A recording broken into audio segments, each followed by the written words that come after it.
ইরানের গুরুত্বপূর্ণ সরকারি ও সামরিক স্থাপনা লক্ষ্য করে বিমান হামলা চালিয়েছে ইসরায়েল। এতে রাজধানী তেহরানের ইসলামিক রেভলিউশনারি গার্ড কর্পসের সদর দপ্তর সহ কুখ্যাত এভিন কারাগার ক্ষতিগ্রস্ত হয়। সোমবার ইরানের 6টি বিমানবন্দরে হামলা চালিয়ে হেলিকপ্টার সহ 15টি যুদ্ধবিমানও ধ্বংসের দাবি করেছে ইসরায়েলি বাহিনী।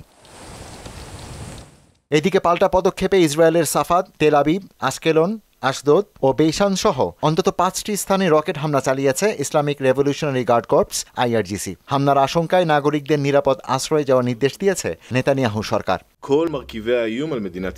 লাগাতার এই হামলায় ইসরায়েলে ব্যাপক বিদ্যুৎ বিভ্রাট দেখা দিয়েছে। দক্ষিণাঞ্চলের বেশ কয়েকটি শহর বিদ্যুৎ বিচ্ছিন্ন হয়ে পড়েছে বলে জানিয়েছে ইসরায়েল ইলেকট্রিক কর্পোরেশন IEC। অন্যদিকে চলমান সংঘাতের মধ্যে এবার সিরিয়ার একটি মার্কিন সামরিক ঘাঁটিতে হামলার ঘটনা ঘটেছে। দেশটির উত্তর পূর্বাঞ্চলে হাসাকা প্রদেশের কাসরুক এলাকায় এই হামলা হয়, তবে এতে তাৎক্ষণিকভাবে কোনো হতাহতের খবর জানা যায়নি।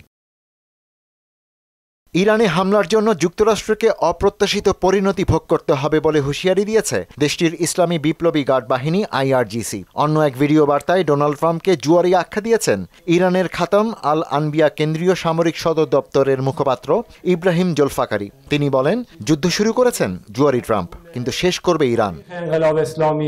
অন্যদিকে ইরানের পারমাণবিক স্থাপনায় মার্কিন হামলার পর দ্রুত যুদ্ধ শেষ করার পরিকল্পনা করছে ইসরায়েল। এ বিষয়ে যুক্তরাষ্ট্র তার আরব মিত্রদের মাধ্যমে ইরানের কাছে ইসরায়েলের বার্তা পৌঁছে দিয়েছে বলে প্রতিবেদন প্রকাশ করেছে মার্কিন সংবাদ মাধ্যম Wall Street journal.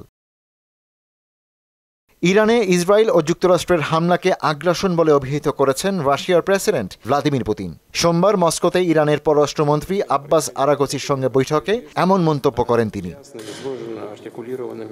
Ishtiaq Hossain, মোহনা সংবাদ।